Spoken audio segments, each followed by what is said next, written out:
पढ़ेंगे प्रमुख दिव्यास्त्रों के बारे में। इसके पहले हम लोग युद्ध कला के बारे में पढ़ चुके हैं कि उस काल में युद्ध कला जो होती थी, धर्म युद्ध अधर्म युद्ध दोनों का प्रयोग होता था, लेकिन युद्ध के जो नियम थे वो टूटते भी रहे, बनते भी रहे, ठीक है। जिसका जो स्वभाव था वो करता था। दुर्योधन जो है इन के इन प्रकार विजय में यकीन करता था, इसलिए वो ज़्यादातर नियमों को तोड़ने में यकीन करता था। लेकिन बाद में वही कार्य भगवान कृष्ण ने पांडवों से भी कराना शुरू कर दिया, इसलिए जो युद्ध कला है आपको इसके बारे में हम बता चुके हैं, क्या नियम था, कैसे था पिछले भाग में, ठीक है। चलिए, अब युद्ध में वास्तव में क्या होता रहा, ये जो है समय और परिस्थितियों के अनुरूप बदलता भी रहा, ठीक है। प्रमुख दिव्यास्त्र इस समय जो होते थे, जैसे पहला नंबर हो गया ब्रह्मास्त्र। ये महान सामूहिक संहारक अस्त्र होता था, जो एक प्रकार से वर्तमान समय के परमाणु बम के समान होता था, ठीक है। दूसरा है वायव्यास्त्र। ये सामूहिक रूप से ये भी शत्रु विनाशक हथियार होता था। तीसरा नंबर अग्नेयास्त्र। ये शत्रु सेना में आग की वर्षा करना, ये जलाने वाला अस्त्र एक प्रकार से होता था। अगला है आशुशास्त्र। विशेष व्यक्ति को मारने वाला, जैसे जिसके नाम से वो जो है ये वो अस्त्र छोड़ा जाए, केवल उसी को मारता था। वरुणास्त्र। ये खास करके जल की वर्षा कराना होता था, कहीं पर बाढ़ लाना हो, जल की वर्षा कराकर, या फिर जो है कहीं पर बाढ़ लाना हो, या कहीं पर जलती हुई अग्नि को बुझाने का कार्य करना हो, तो इसके लिए वरुणास्त्र का प्रयोग किया जाता था। उसी में एक है जलोधास्त्र। ये भी वर्षा कराने वाला ही हथियार होता था।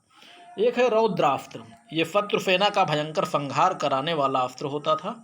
एक है नारायणास्त्र। नारायणास्त्र जिसे कि खास करके जब आचार्य द्रोणाचार्य मारे गए थे, उस समय द्रोणाचार्य के पुत्र अश्वत्थामा ने इसका प्रयोग किया था। इसमें खास करके ये जो है शत्रु के सेना में आग के गोलों को फेंकने वाला एक अस्त्र होता था, लेकिन यह युद्ध की इच्छा से जो सामने आता था केवल उसी को मारता था, बाकी और किसी पे आक्रमण ये नहीं करता था। अगला है ऐन्द्रास्त्र। ऐन्द्रास्त्र यह एक प्रकार का संहारक अस्त्र होता था यह भी। अगला है सर्पास्त्र। ये होता था शत्रु की सेना में सांपों की वर्षा कराने वाला। भाई, शत्रु की सेना में सांपों को फेंका जाता था, सांप जाकर सैनिकों को काट लेते थे, वो मर जाते थे, ठीक है। और अगला है उसकी काट के लिए, सर्पास्त्र की काट के लिए गरुड़ास्त्र का प्रयोग किया जाता था, जो शत्रु सेना में गरुड़ों को फेंका जाता था और वही गरुड़ सांपों को खा जाते थे, ठीक है। तो सर्पास्त्र को शांत करने के लिए गरुड़ास्त्र का प्रयोग किया जाता था, ठीक है।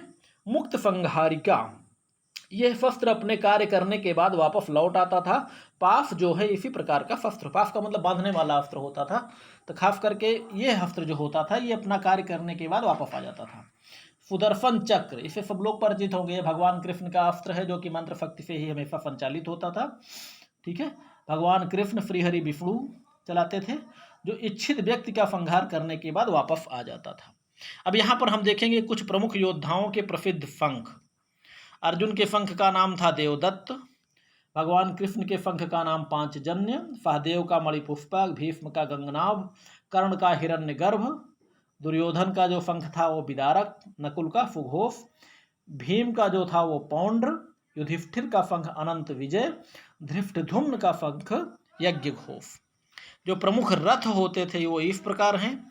कुछ योद्धाओं के, जिनके योद्धाओं के हमें मिला है, जो हमको पता है उसको आपको बता देते हैं, जो नहीं पता है उसके बारे में हम नहीं बता पाएंगे, ठीक है। कृष्ण के रथ का नाम था गरुड़ध्वज, भीष्म के रथ का नाम था गंगोध। और प्रमुख योद्धाओं के धनुष जो थे, प्रमुख लिखे हैं मित्रों, यहाँ थोड़ा सा मिसप्रिंट हुआ है, तो ये प्रमुख नहीं है, ये है मित्रों प्रमुख, ठीक है। इसको आप लोग समझ लीजिएगा, ये प्रमुख है, ठीक।